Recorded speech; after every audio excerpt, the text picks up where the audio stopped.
제 왼쪽 가슴에 단 꽃이 멋있죠? 저와 여러분, 또 부모님, 또 사랑하는 자녀들, 모든 식구들이 하나님의 은혜와 사랑 가운데 아름다운 꽃처럼 활짝 피고 은혜와 기쁨의 향기를 뿜어내며 정말 하나님 보실 때 그런 멋진 이런 가족적인 삶을 살아가시기를 축원합니다. 저는 지난주에 우연히 흥미있는 그 스마트폰 앱 하나를 알게 됐습니다. 어떤 앱이냐 하면 각 사람에게 자신의 사망 시점을 예측해주는 앱입니다. 앱을 다운받아서 거기서 요구하는 그 문항에 따라서 정보를 입력했습니다. 나이가 몇 살이고 어디 살고 술, 담배를 하느냐 가족력 쭉 해서 그 정보를 입력했는데 저에게 남은 수명이 얼마로 나온지 아십니까? 30년 25일 16시간입니다. 앞으로 많이 살아봐야 30년 정도 살 수 있답니다. 이제 여러분이 30년 후면 저를 보고 싶어도 못 보니까 지금 기회 있을 때 눈 크게 뜨시고 자주 많이 보시길 바랍니다. 우리 사랑하는 성도 여러분, 인간의 이 땅에 올 때가 있으면 반드시 갈 때가 있습니다. 인간의 몸을 입고 이 땅에 오신 예수님도 예외는 아니셨습니다.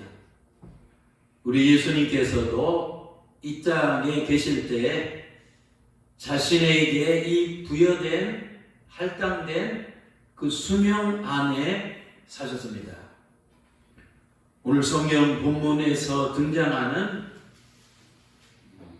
요한복음 13장에 등장하시는 예수님은 당시의 수명이 얼마나 남으셨을까요? 한번 생각해 보시기 바랍니다. 앞뒤 문맥을 살펴보면 단 하루밖에 남지 않으셨습니다. 그날 주님께서는 제자들과 마지막 최후의 만찬을 하셨습니다. 또 곧 이어서 식사 후에 제자들의 이 발을 또 씻어주셨습니다. 그날 밤에 겟세마네 동산에서 기도하시고 가룟 유다가 이끌고 온 이 폭도들에 의해서 체포되셨습니다. 곧이어 대제사장 앞에서 밤새 신문을 받으셨습니다. 그리고 그 이튿날 9시 전에 빌라도 법정에서 사형 선고를 받으셨습니다. 곧 이어서 형이 집행됐습니다. 오전 9시에 십자가에 매달리시고 오후 3시에 운명하셨습니다. 오늘 본문 말씀인 요한복음 13장 1절과 이 3절에 보면 우리 주님께서는 자기가 하루만 지나면 이제 죽으신다는 이 사실을 이미 벌써 알고 계셨습니다. 오늘 1절입니다. 유월절 전에 예수께서 자기가 세상을 떠나 하늘 아버지께로 돌아가실 때가 이른 줄 아셨다. 또 3절입니다. 저녁 먹는 중에 이제 마지막 식사 만찬입니다. 제자들과 예수는 아버지께서 모든 것을 자기 손에 맡기신 것과 또 자기가 하나님께로부터 오셨다가 하나님께로 돌아가실 것을 아셨다. 그런데요, 사랑하는 성도 여러분, 이 성경은 예수님께서 이 땅에서 자신의 육신의 인생이 끝나가는 이 마지막 시점에 그때 어떻게 하셨다고 기록하고 있습니까? 오늘 1절입니다. 세상에 있는 자기 사람들을 사랑하시되 끝까지 사랑하시느니라. 저는 여기서 끝까지라는 말에 주목했으면 좋겠습니다. 끝까지라는 말은 성경 원문인 헬라어로 이 텔로스, 영어로 틸로스라고 하는 이 텔로스입니다. 이 텔로스라는 말은 이 사랑이라는 말과 깊이 연관이 있습니다. 이 텔로스는 헬라 사전에 보면 특별히 4가지 뜻을 내포하고 있습니다.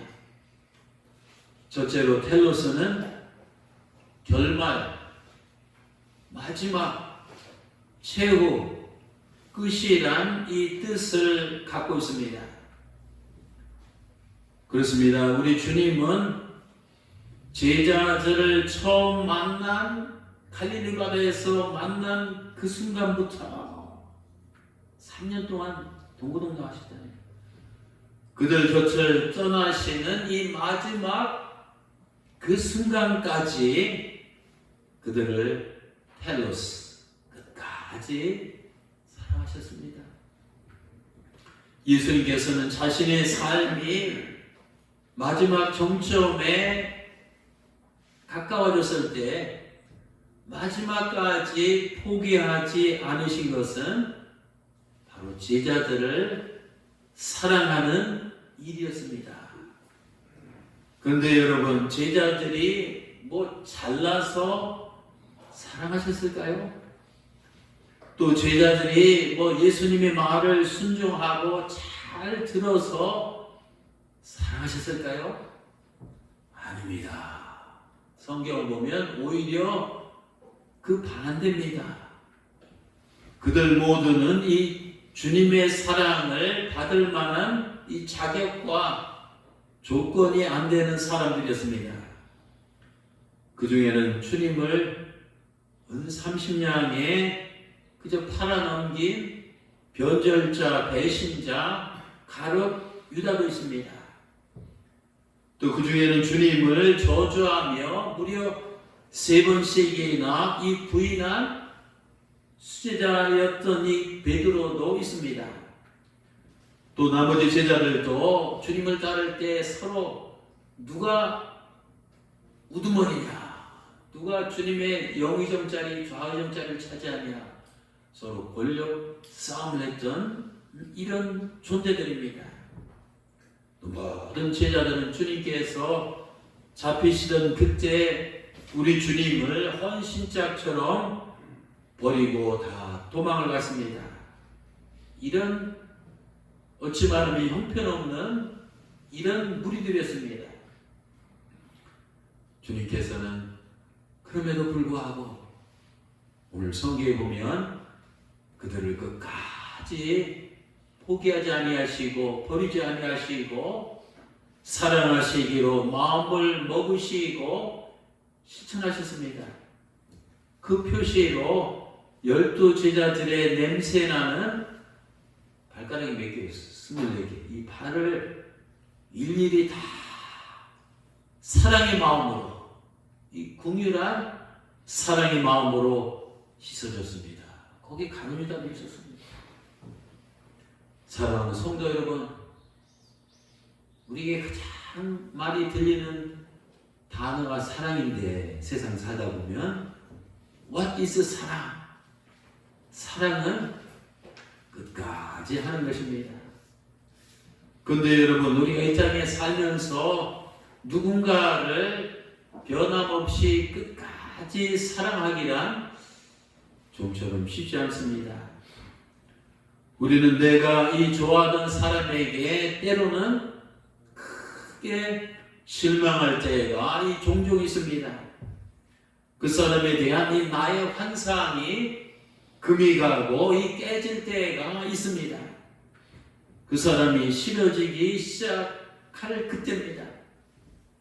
그때는 언제냐면 내가 그 사람에게서 어떤 추한 모습을 보았을 때입니다. 그 사람에게서 어떤 구린 냄새를 맡았을 때입니다.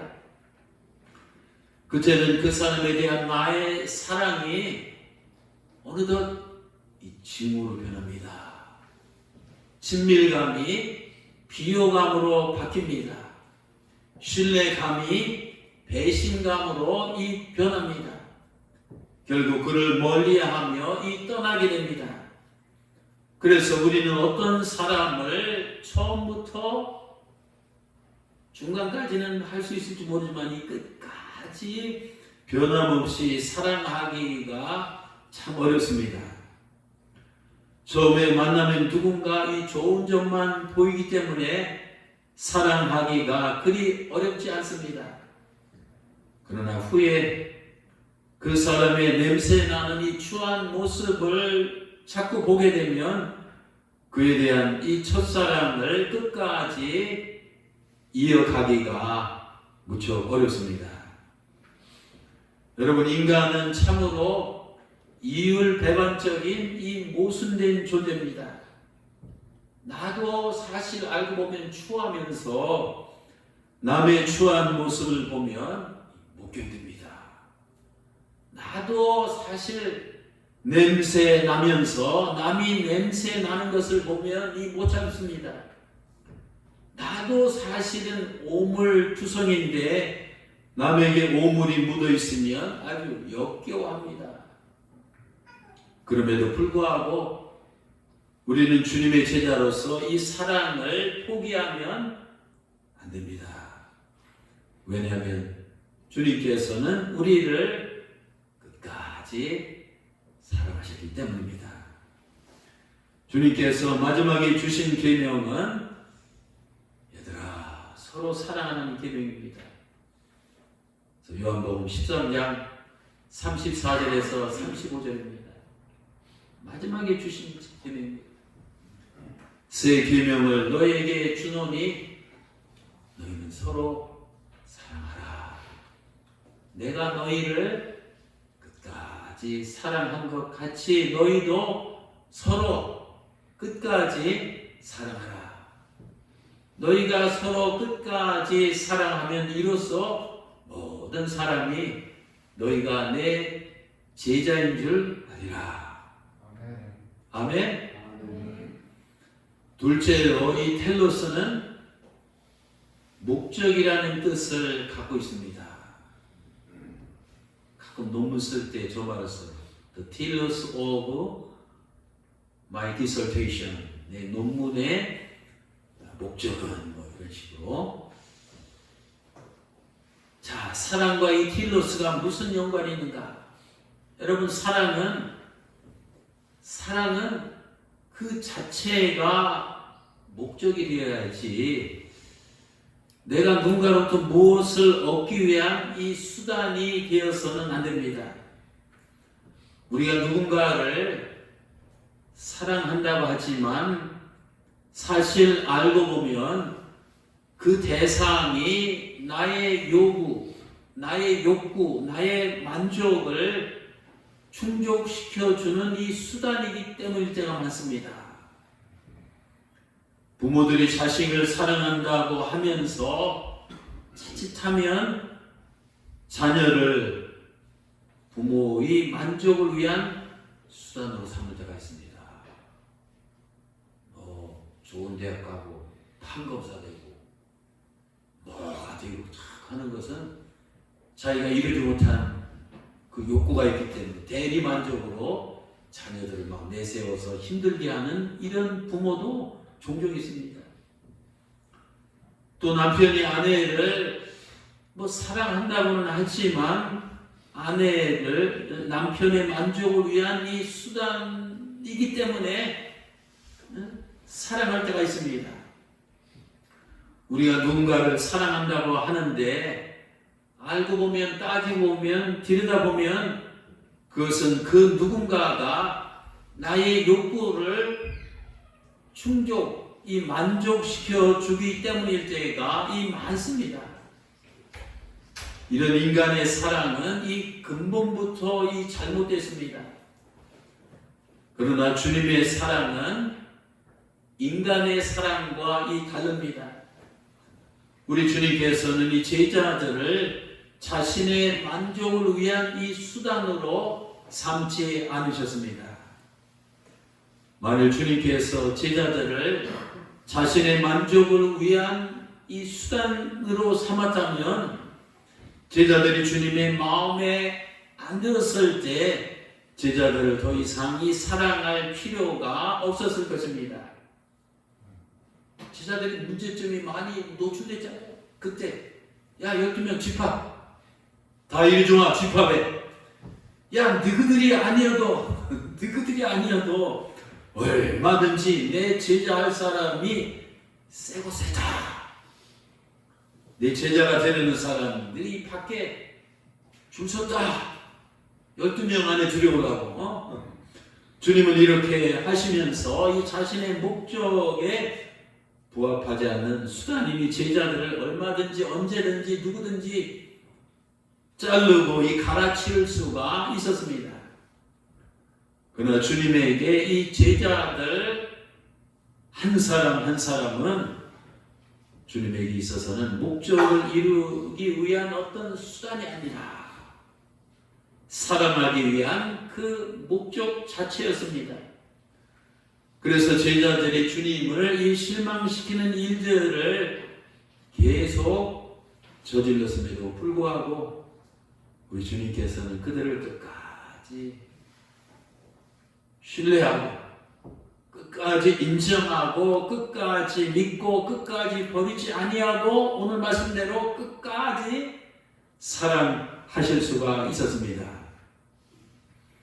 이처럼 사랑은 그 자체가 이 목적이 되어야지 내가 어떤 것을 이루기 위한 그 수단으로 전락해서는 진정한 사랑이 아닙니다.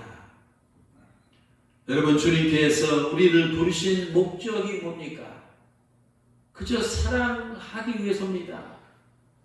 사랑 말고 어떤 다른 목적을 이루기 위한 수단으로 우리를 부르지 않으셨습니다. 우리는 사랑받기 위해 주님께 부름받은 존재입니다. 이 목적보다 위에 있는 더 높은 목적은 없습니다. 더 큰 목적은 주님 앞에서 없습니다. 이 목적 외에는 다른 목적이 없습니다. 사랑이 주님께서 나를 창조하시고 사랑이 주님께서 나를 이 부르신 이 최고의 목적입니다. 우리 주님께서는 사랑하는 자녀인 우리가 당신의 제자인 우리가 이 사실을 이 깨닫기를 원하십니다. 주님께서는 우리를 사랑하시기 위해서 이 땅에 오셨습니다. 또 사랑하시기 위해서 십자가에서 죽으셨습니다. 또 사랑하시기 위해서 교회를 세우셨습니다. 또 사랑하시기 위해서 우리를 이 주 앞에 부르셨습니다. 또 더 나아가서 사랑하시기 위해서 이 가정을 주셨습니다. 또 사랑하시기 위해서 우리가 필요한 것을 주셨습니다. 우리는 주님의 영원한 이 사랑의 파트너라는 사실을 명심하시기 바랍니다. 셋째로 텔로스는 종말 혹은 이 죽음이라는 이 뜻을 갖고 있습니다. 텔로스는 이 죽음, 종말이다. 이게 사랑과 어떤 연관이 있습니까? 여러분 진짜 사랑은 죽기까지 사랑하는 겁니다. 죽도록 사랑하는 겁니다.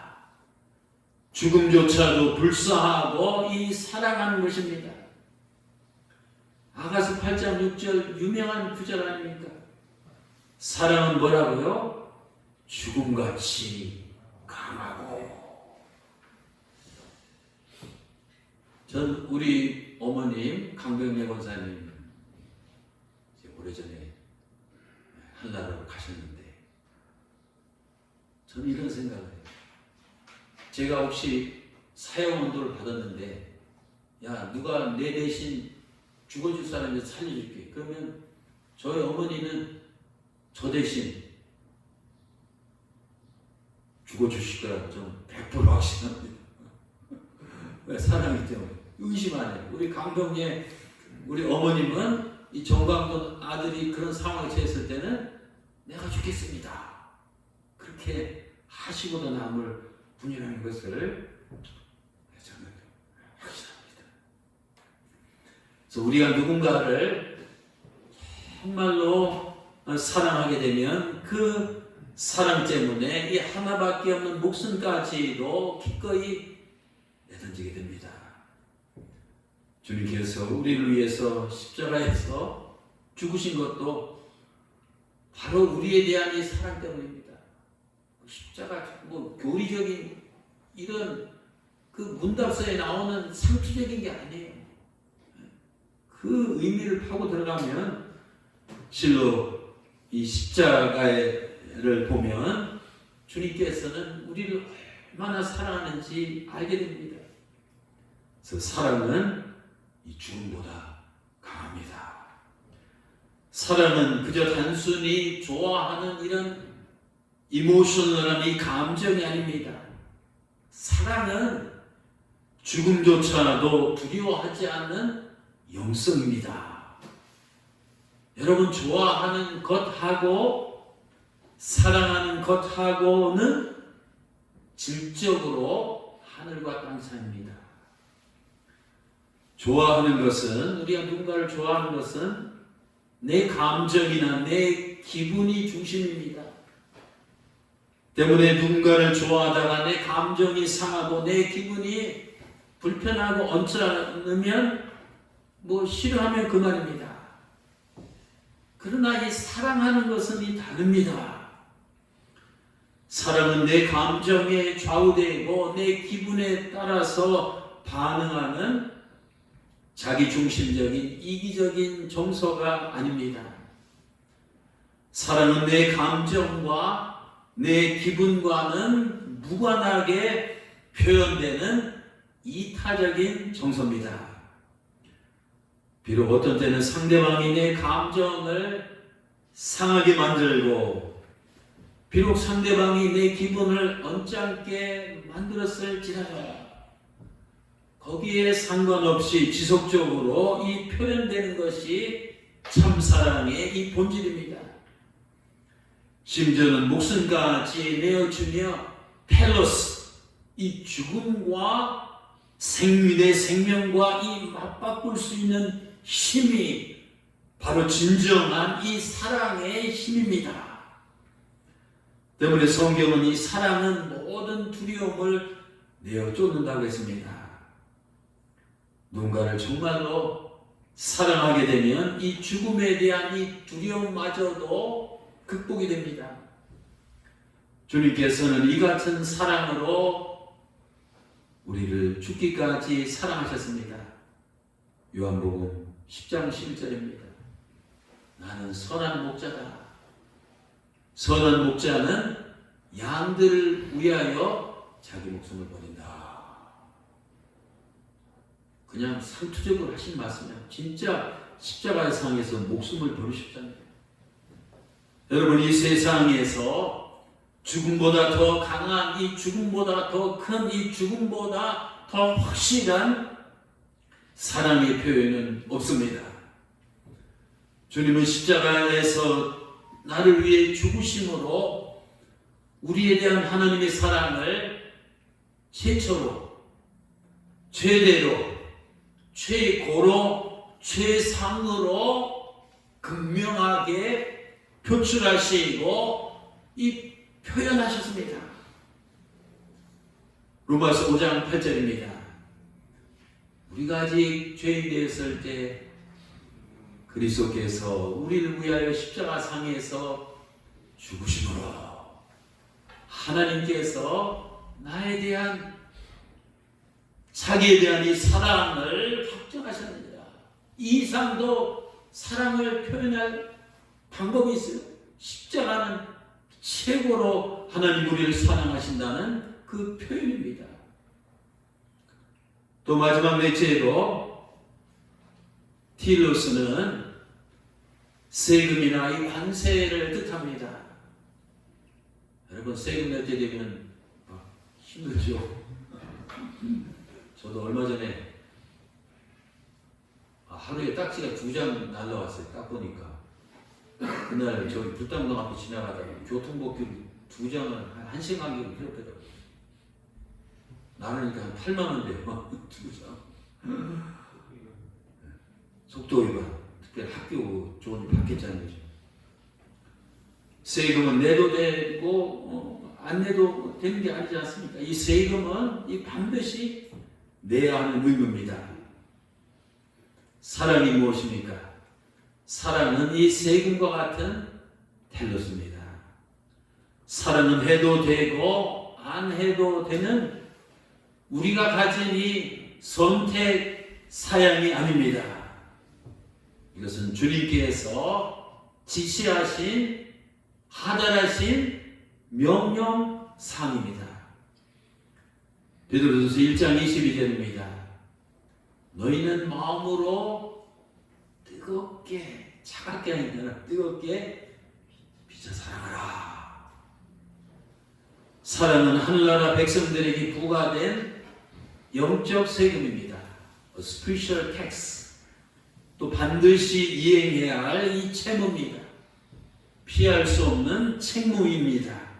순종해야 할 이 명령입니다. 성경에 보면 사랑하는 말은 이 문법적으로 모두 다 명령형으로 되어 있습니다. 여러분 좀 사랑해 주시겠어요?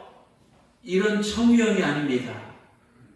사랑은 해도 좋고 안 해도 좋습니다. 이런 선택형이 아닙니다. 대신 너희는 어떻게 해요? 서로 사랑하라. 주님의 준엄한 지시형입니다. 부모를 사랑하라. 자식을 사랑하라. 아내를 사랑하라. 남편을 사랑하라. 이웃을 사랑하라. 심지어는 너희 원수까지도 내 몸처럼 사랑하라입니다. 이처럼 사랑은 이 주님의 이 거룩한 지상 명령입니다. 사랑은 감정이 아닙니다. 사랑은 기분이 아닙니다. 사랑은 느낌이 아닙니다. 사랑은 취미가 아닙니다. 사랑은 재미가 아닙니다. 주님께서 오로지 자신의 감정이나 기분에 따라서 제자들을 대하셨더라면 오늘 성경 말씀에 기록된 대로 주님은 이 제자들을 끝까지 사랑하실 수가 없었을 것입니다. 다시 말씀드립니다. 사랑은 내야 할 텔로스, 이 세금입니다. 갚아야 할 빚입니다. 빚은 갚아야 되잖아요. 로마서 13장 7절에서 8절입니다. 모든 자에게 줄 것은 주세요. 빚은 갚을 것은 갚아야 돼요. 또 조세 세금을 받을 자에게는 이 조세를 바치고 관세를 받을 자에게는 관세를 바치고 또 이어서 피차 사랑의 빚 외에는 아무에게든지 아무 빚도 지지 말라. 남을 사랑하는 자는 율법을 다 이루느니라. 우리는 누군가를 미워할 권리는 없습니다. 다만 사랑해야 할 이 의무만 있습니다. 오늘 본문 말씀 13장 1절을 다시 한번 보시기 바랍니다. 6월절 전에 예수께서 자기가 세상을 떠나 아버지께로 돌아가실 때가 이른 줄 아시고 세상에 있는 그다음 뭐죠? 이 자기 사람들을 사랑하시되 끝까지 사랑하시느니라. 여기에 보면 밑줄 근 이 자기 사람들이란 말이 나옵니다. 여러분, 우리 예수님에게 여기서 자기 사람들은 누굴 가리킵니까? 자기 사람들은 3년 동안 이 동고동락했던 12명의 이 제자들을 가리킵니다. 말하자면 12제자들은 예수님에게서 가족과 같은 식구들이었습니다.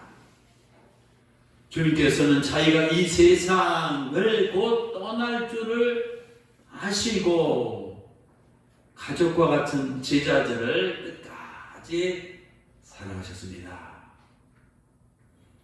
사랑하는 우리 꿈나무교회 성도 여러분, 우리는 언젠가 떠나야 할 사람들이라는 사실을 잊어서는 안 됩니다. 특별히 내 주변에 있는 이 가족들도 언젠가는 이 내 곁을 떠날 때가 반드시 있다는 사실을 기억해야 됩니다. 늘 보는 남편, 늘 함께 있는 아내, 늘 곁에 있는 자식, 늘 대하는 부모, 늘 만나는 형제들은 어느 날 갑자기 떠날 때가 있습니다. 그래서 우리는 가족들과 현재 함께 있는 시간이 얼마나 소중한 줄을 우리가 알아야 됩니다. 누가 가족의 소중함을 이렇게 노래했습니다. 가족이란 늘 가까이에서 마주보며 함께 생활하는 사람인지라 흔히 소중함을 잊고 지냅니다. 하지만 어느 순간 자신의 아내나 남편이 곁에 없는 삶을 생각하면 눈앞이 캄캄해짐을 느낍니다.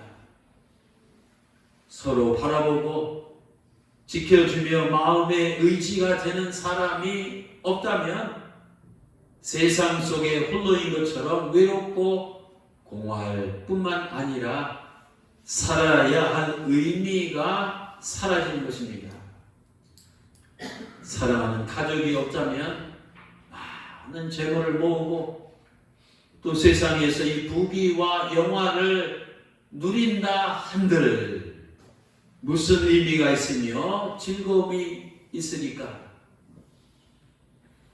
비록 무심하고 무뚝뚝한 남편이나 또 바가지와 잔소리꾼의 아내라 할지라도 서로에게 보이지 않는 그늘이자 마음의 버팀목인 아내와 남편이란 이름은 세상 속에서 당신이 꿋꿋하고 당장하게 살아갈 수 있는 힘의 원천입니다. 곁에 있기에 소중함을 잊고 사는 사람, 또 당신의 아내와 이 남편에게 한 세상 다하는 마지막 순간까지 마음을 다해 사랑하세요. 가족보다 소중한 것은 없습니다. 당신이 꿈을 꾸며 살아야 하는 이유는 바로 가족입니다. 꿈과 소망을 함께 키우며 사랑의 동반자로 함께 가는 세상에 둘도 없는 소중한 내 사람, 바로 당신의 남편과 아내입니다. 그렇습니다.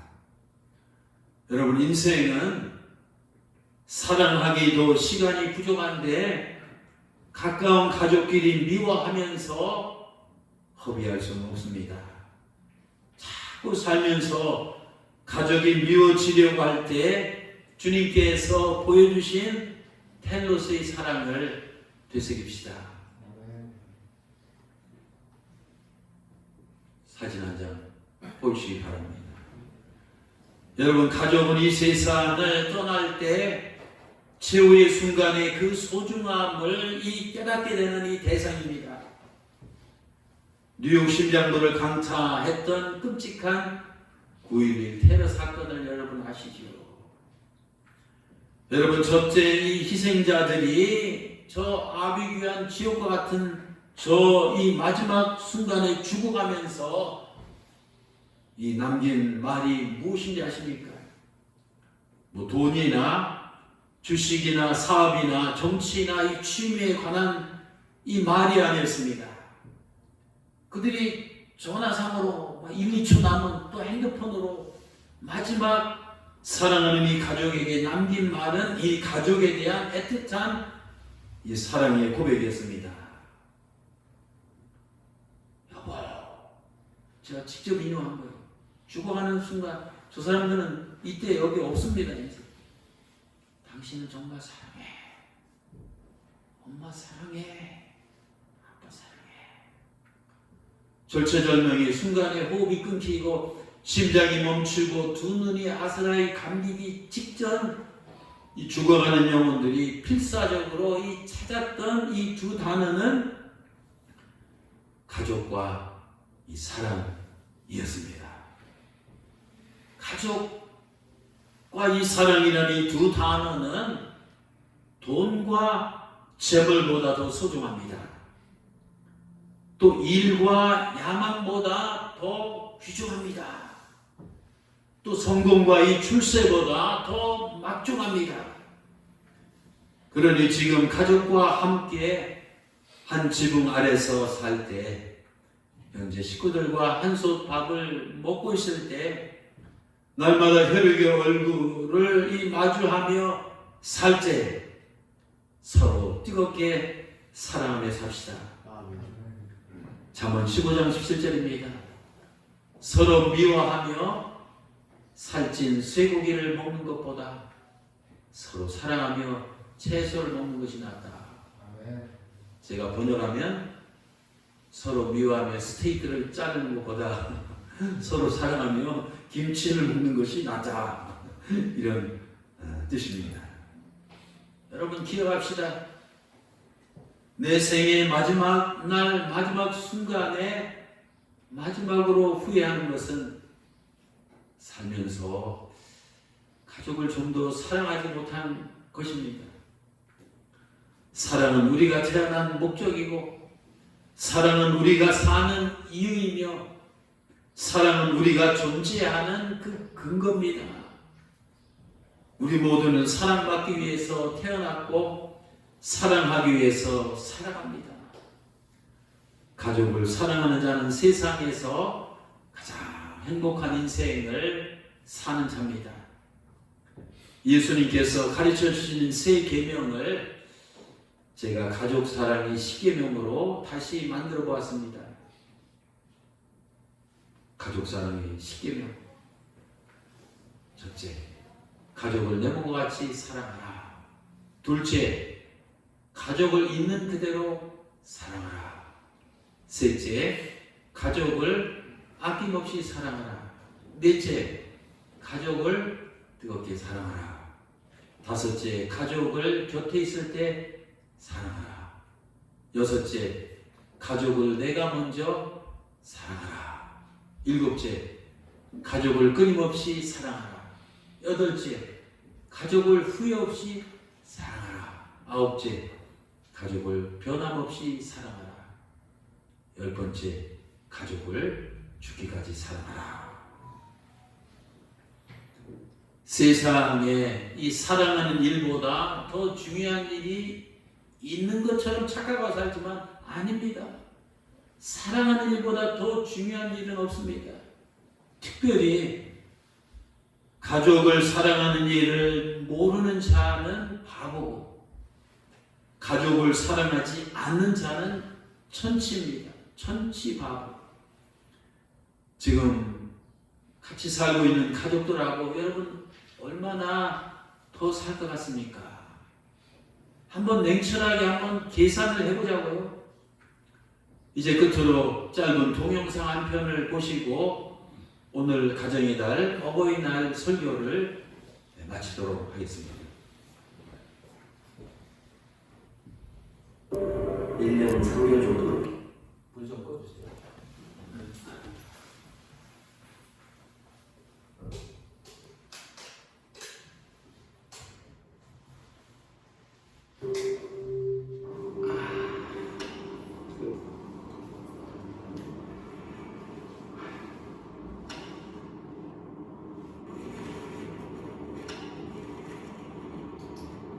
아이가 아직 뭐 해야 될 게 많은데 그게 다 물거품이 되는 거.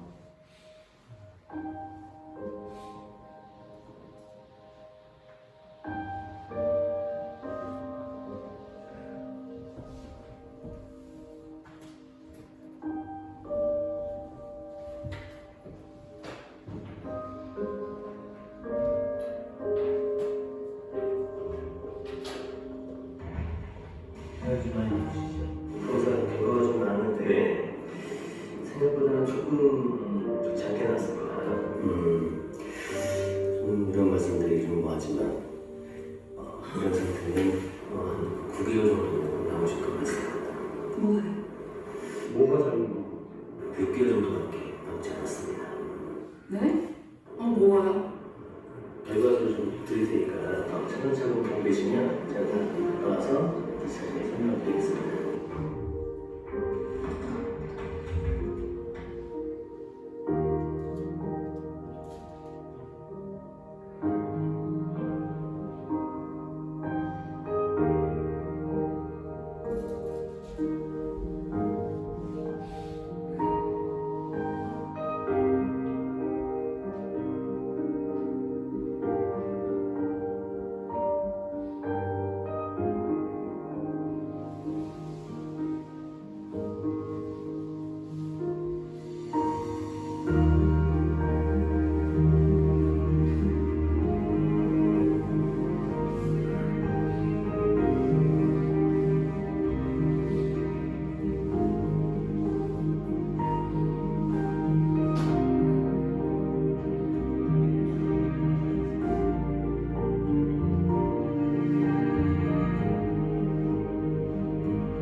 실제로 나한테 나온 게 정말 이 기간이 맞구나.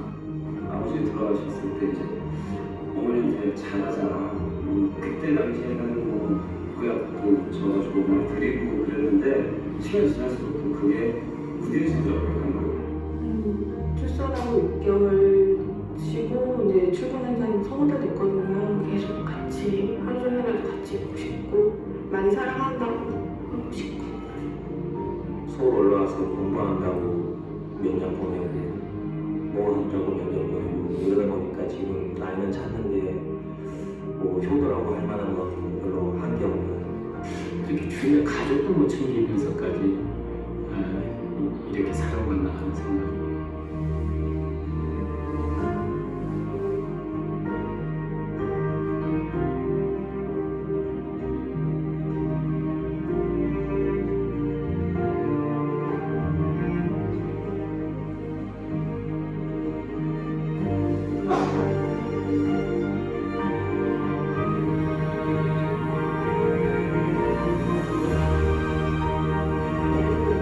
나는 덕분에 잘 되겠다는 생각이 드네요.